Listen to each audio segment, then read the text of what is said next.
Assalamualaikum warahmatullahi wabarakatuh. Perkenalkan, nama saya Mutia Kamila dengan NIM 2010 118140219 kelas C. Hari ini akan mempresentasikan mengenai studi kasus nomor 10 yang berjudul Georgia Department of Transportation.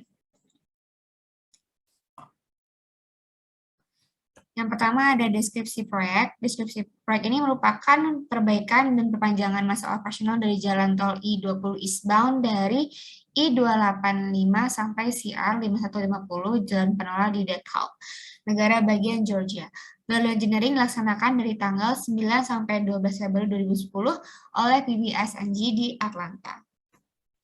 Di sini ada tahapan atau proses value engineering-nya. Yang pertama ada investigation case, yang kedua ada analysis case, ada dilanjutkan dengan speculation, ada evaluation, development, recommendation, dan yang terakhir ada presentation phase.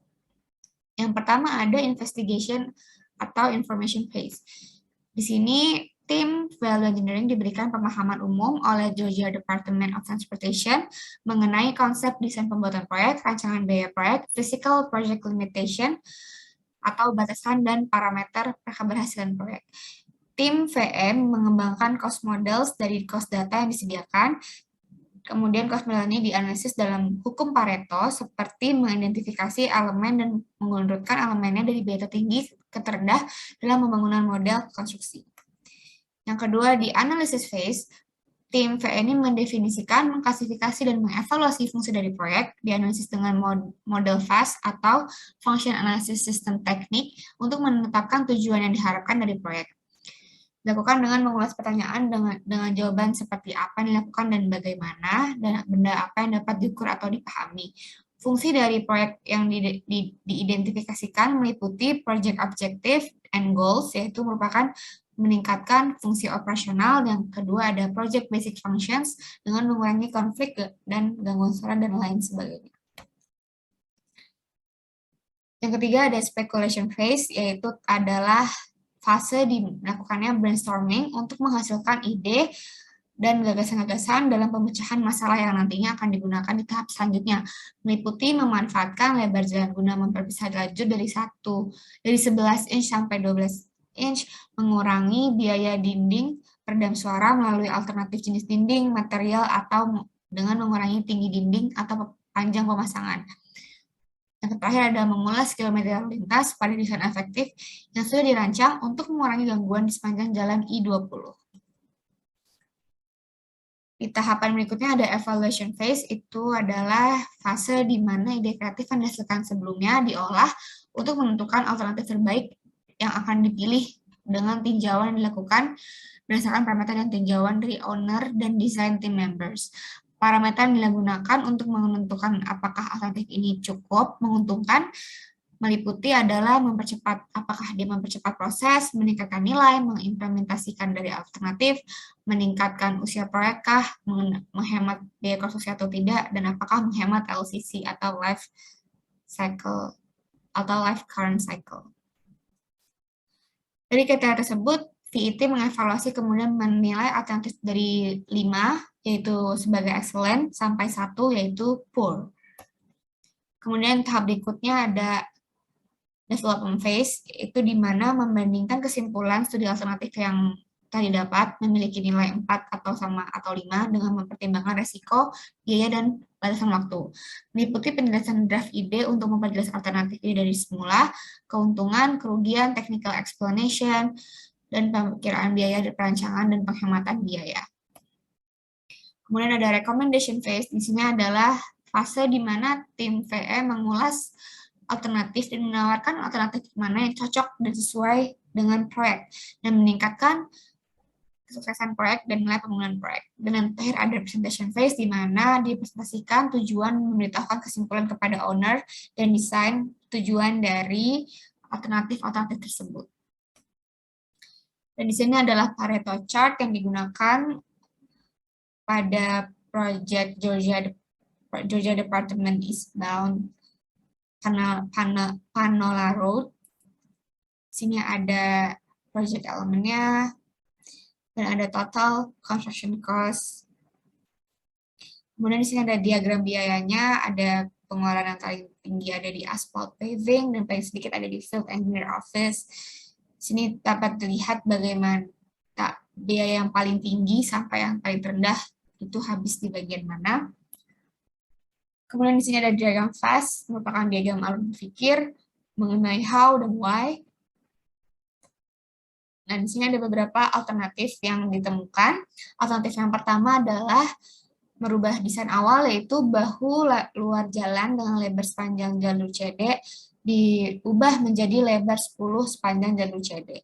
Keuntungan yang didapatkan adalah mempersingkat waktu, menghemat biaya, dan mengurangi ketebalan kekerasan. Resikonya tidak ada.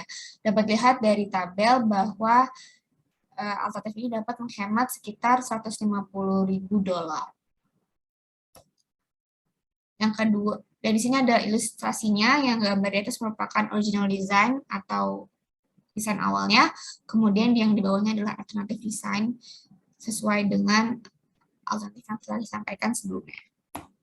Kemudian di sini ada alternatif 2, yaitu melakukan pengupasan, di mana desain awalnya adalah melakukan pengupasan aspal 2 jalur di bawah lapisan beton dan diubah menjadi tidak diadakannya pengupasan lapisan aspal. Keuntungannya adalah mempercepat waktu pelaksanaan dan menghemat biaya konstruksi, untuk resikonya tidak ada. Dan untuk biayanya, sebenarnya karena alternatif ini tidak mengeluarkan biaya, jadi penghematannya sebesar $1.209.988. Alternatif tiga di sini adalah yang awalnya konstruksi dari bahu luar jalan menggunakan pekerasan penuh dengan kemiringan 6% dirubah menjadi kemiringan 4%. Dan untuk keuntungannya adalah mengurangi biaya pengupasan di masa depan dan mengurangi biaya pelapisan pada di masa depan. Dan untuk resikonya adalah mungkin mempengaruhi aliran air drainase, dan di sini untuk biayanya dapat dilihat penghematannya sebesar $144.973. Di sini adalah ilustrasinya, yang di awal itu ada 6%, di mana itu adalah original idea, dan kemudian dengan ide alternatifnya yaitu sebesar 4%.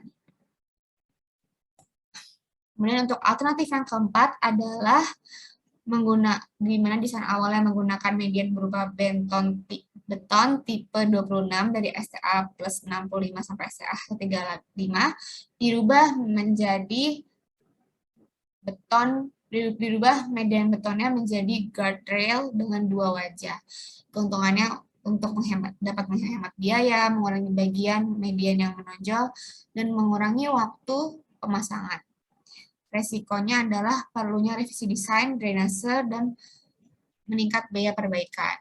Nah, untuk biayanya dapat dilihat di depan. Untuk alternatifnya itu hanya sekitar $130.046.3.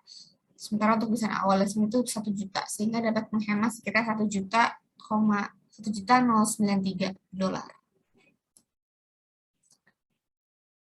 Dan di sini ada ilustrasinya, yang di atas itu merupakan original design yang menggunakan concrete median barrier, dan yang di bawahnya adalah alternatif di sana, di mana menggunakan double-sided guardrail type way.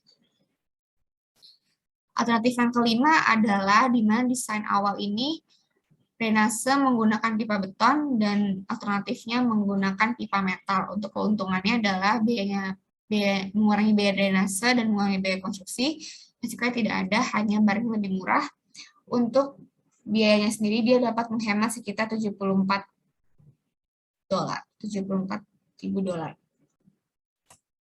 Sini ada ilustrasinya lagi. Untuk original desainnya menggunakan reinforced concrete pipe, dan di bawahnya menggunakan corrugated metal pipe.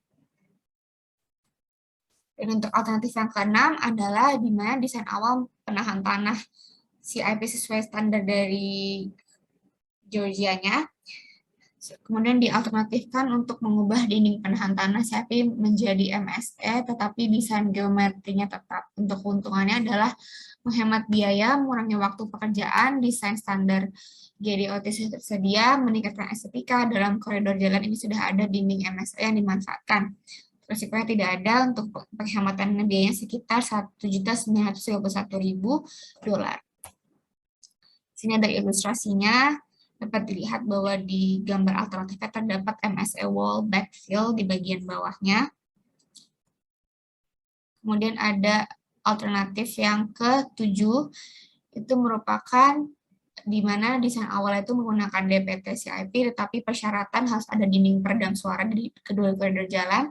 Dan untuk alternatifnya ini menggunakan teknik stabilisasi tanah untuk memfasilitasi bagian tanah yang lebih curam daripada menggunakan DPT CIP. Alternatif ini tetap mempertahankan desain geometri jalan. Dan untuk keuntungannya adalah pengurangan waktu dan menjaga lingkungan. Untuk resikonya tidak ada, dan untuk alternatifnya tidak mengeluarkan biaya sehingga dapat menghemat sekitar $505.000. Untuk alternatif yang ke-8 itu adalah di mana di desain awalnya itu adalah penahan tanah sesuai standar dari GDOT, dan desain alternatif yang kedua itu perumahan dinding penahan tanah CIP menjadi turap sehingga desain geometri tetap. Untuk keuntungan dalam menghemat biaya, mengurangi waktu pekerjaan, turap itu mempunyai nilai setelah masa pakai. Jika tidak ada, dan ini untuk penghematannya sebesar $1.161.000. Seperti lihat ilustrasi di depan, untuk current desainnya itu ada typical cross section with chip walls, dan untuk yang alternatifnya itu front face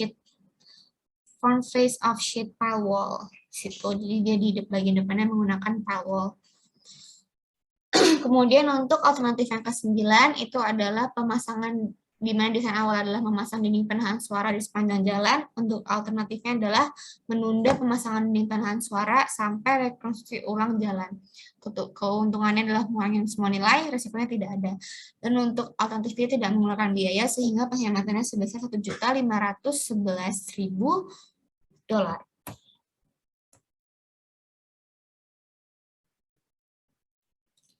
Baik, sekian. Terima kasih. Wassalamualaikum warahmatullahi wabarakatuh.